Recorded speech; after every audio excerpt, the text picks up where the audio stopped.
Hello guys, நான் ஒரு question கேட்க போறேன். சார், என்ன கொஸ்டின் கேட்க போறீங்க? யாரு கோச் டிஸ்கிரிப்டிவ்ல 70/70 மார்க்ஸ் கிடைக்குமா? வாய்ப்பில்லை கண்ணா, வாய்ப்பில்லை.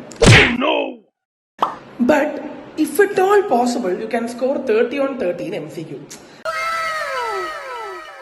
ஆனா 30/30 ஆடிட்டிங்ல MCQ வரது கொஞ்சம் ரொம்ப ஈஸியெல்லாம் சொல்ல முடியாது. ஏன்னா அவ்வளவு ஸ்ட்ராங்கா கிரிப்பா அந்த டெக்ஸ்ட் புக்கை நல்லா ரீட் பண்ணவங்க தான் கிடைக்கும். ஆனா நான் கொஞ்சம் அனலைஸ் பண்ணி ரிசர்ச் பண்ணி பார்த்து வச்சதுல எனக்கு புரிஞ்ச ஒரு விஷயம் என்னன்னா, எல்லா சாப்டர்ல இருந்தும் ஒவ்வொரு MCQ கேட்கறான். ஃபர்ஸ்ட் சாப்டர் என்ன கேட்கறான், செகண்ட் சாப்டர் என்ன கேட்கறான், தேர்ட் சாப்டர் என்ன கேட்கறான், ஃபிஃப்த் சாப்டர் என்ன கேட்கறான், even different types of entries என்ன கேட்கறான், பேங்க் ஆடிட்ல என்ன கேட்கறான். எல்லா சாப்டர்ஸும் ஈக்குவலா இம்பார்ட்டன்ஸ் கொடுத்துக்கிட்டு 11 சாப்டர் இருக்குது. 11 சாப்டருக்கும் MCQ கேட்கறான். ஆனா கொஞ்சம் MCQs நிறைய கேட்கக்கூடிய சாப்டர்ஸ் இருக்குது. அதாவது யூனிட் நம்பர் 4 எவிடன்ஸ், ஆடிட் எவிடன்ஸ்ல இருந்து ஒரு 1 2 3 MCQ வரை கேட்கறதுக்கு வாய்ப்பு உண்டு. பிகாஸ் அதுல நிறைய எஸ்ஏஸ் இருக்குது. 530 இருக்குது, அப்புறம் 505 இருக்குது, 501 இருக்குது, 500 இருக்குது. அது மட்டும் இல்லாமல் யூனிட் நம்பர் 7 கம்ப்ளீஷன் ரிவ்யூ, அதிலிருந்தும் நிறைய MCQs கேட்கறதுக்கு வாய்ப்பு இருக்குது. Unit number 8 audit report. So 4, 7, 8 இந்த 3 சாப்டர் நல்லா இன்டெப்தா லைன் பை லைன் நீங்க ரீட் பண்ணி வச்சுக்கங்க. பிகாஸ் MCQ கொஞ்சம் கேட்கறதுக்கு வாய்ப்புள்ள சாப்டர்ஸ். பேங்க் ஆடிட் எப்படின்னா சில சமயம் கேட்பான், சில சமயம் கேட்கவே மாட்டான். ஸோ நான் ரிசர்ச் என்னால் ஒரு ரீசனபிள் அஷூரன்ஸ் கொடுக்க முடியாது. I can give reasonable assurance with respect to bank audit. சில கேட்பான், சில கேட்கவே மாட்டான். அப்புறம் ஒரு முக்கியமான விஷயங்க, ஐட்டம்ஸ் ஆஃப் எஃப்எஸ் வந்து கண்டிப்பா 1 or 2 MCQ கேட்கலாம், especially with respect to assertions.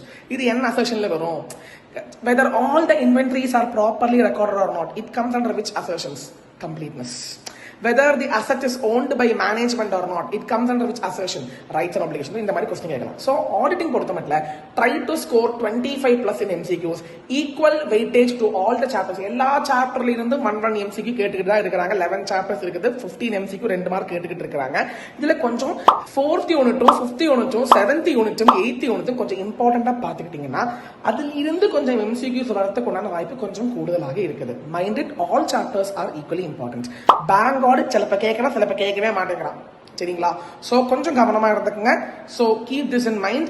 Unit number 4, 5, 7, 8 these 4 chapters கொஞ்சம் எஸ்ஏஸ் நிறைய இருக்கிறதுனால, கொஞ்சம் வாஸ்டா இருக்கிறதுனால கொஞ்சம் ஸ்பெசிபிக்கான MCQs நிறைய கேட்கலாம். அண்ட் நீங்க சொல்லுங்க, கமெண்ட்ல சொல்லுங்க, should I conduct an MCQ marathon live மாதிரி கண்டக்ட் பண்ணணுமா?